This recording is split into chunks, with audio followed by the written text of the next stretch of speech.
Hi friends, welcome to AVS Telugu vlogs. మన యొక్క AP రాష్ట్ర వ్యాప్తంగా ఉన్నటువంటి రేషన్ కార్డు లబ్ధిదారులకు భారీ షాకింగ్ న్యూస్ అనేది చెప్పాలి. ఏపీ రాష్ట్ర వ్యాప్తంగా వీరందరికీ కూడా రేషన్ కార్డులు అయితే తొలగిస్తున్నారు. అయితే ఎవరికి రేషన్ కార్డులు తొలగిస్తున్నారు, ఏ కారణం చేత తొలగిస్తున్నారు, పూర్తి వివరాలు నేను మీకు తెలియజేస్తాను. మన ఛానల్ ని మొదటిసారి చూస్తున్నట్లయితే సబ్స్క్రైబ్ చేసుకోండి. గవర్నమెంట్ నుంచి వచ్చే ప్రతి చిన్న అప్డేట్ ఎప్పటికప్పుడు నేను మీకు తెలియజేస్తూ ఉంటాను. మన యొక్క ఏపీ రాష్ట్ర వ్యాప్తంగా కూడా రేషన్ కార్డు ఉన్న ప్రతి ఒక్కరికి ₹1 రేషన్ బియ్యం అనేది పంపిణీ చేస్తున్న సంగతి తెలిసిందే. అయితే మనం చూసుకున్నట్లయితే రేషన్ తీసుకుంటున్న వారు డబ్బులకు బ్లాక్ లో అయితే ఈ రేషన్ పంపిణీ చేసినటువంటి రేషన్ ను అమ్మేస్తున్నారు. సో ఇలా అమ్ముతున్నటువంటి వారి మీద చర్యలు తీసుకోవాలని ఏపీ ప్రభుత్వం వారు తెలియజేశారు. సో ఎవరైతే రేషన్ బియ్యాన్ని అమ్ముతున్నారో వారందరి మీద చర్యలు తీసుకొని రేషన్ కార్డులు తొలగించాలని చెబుతున్నారు.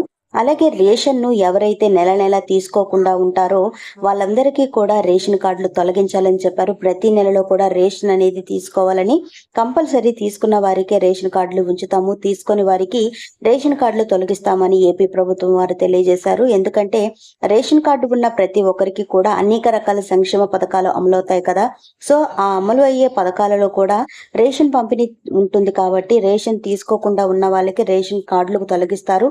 సో రేషన్ కార్డులు తొలగించడం వల్ల సంక్షేమ పథకాలు కూడా ఏవి కూడా అమలు కావు. సో దీనికి సంబంధించి ఏపీ ప్రభుత్వం వారు తగిన జాగ్రత్తలు తీసుకోవాలని అధికారులను ఆదేశించడం జరిగింది. అలాగే గతంలో ఎవరైతే రేషన్ కార్డులకు సంబంధించి కొత్తగా అప్లై చేసుకుని ఉన్నారో వారందరికీ కూడా ఆ రేషన్ కార్డులు అనేది ఈ నెలలో ఇస్తారా లేక మళ్ళీ అప్లై చేసుకోవాలనేది త్వరలోనే మనకు దాని విధి విధానాలని తెలియజేస్తారు ఏపీ ప్రభుత్వం వారు.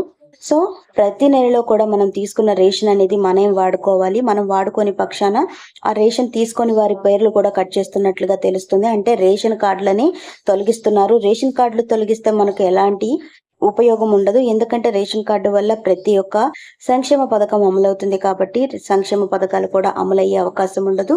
సో ప్రతి ఒక్కరు కూడా రేషన్ పంపిణీ తీసుకునే బియ్యాన్ని మనమే వాడుకోవాలని ఏపీ ప్రభుత్వం వారు నిర్ణయాలు తీసుకున్నారు. ఎందుకంటే అతి తక్కువ రేటుకే మనకు రేషన్ బియ్యం పంపిణీ చేస్తున్నారు కనుక తప్పకుండా మనమే వాడుకోవాలని నిర్ణయం తీసుకోవడం జరిగింది. సో ఫ్రెండ్స్, చూసారు కదా, మనకు ఎండిఓ వాహనాల ద్వారా వచ్చేటువంటి రేషన్ పంపిణీ కూడా ఇంటి దగ్గరకే వస్తుందా లేక మనమే రేషన్ షాపులకు వెళ్ళి తీసుకోవాలనే దానిపై కీలక నిర్ణయాలు కూడా తొందరలోనే మనకు చెబుతారు. సో ఫ్రెండ్స్, మరిన్ని వివరాల కోసం, మరిన్ని అప్డేట్స్ కోసం మన ఏవిఎస్ తెలుగు వ్లాగ్ ఛానల్ ని సబ్స్క్రైబ్ చేసుకొని లైక్ చేయడం మర్చిపోకండి. Thank you for watching friends. Thank you.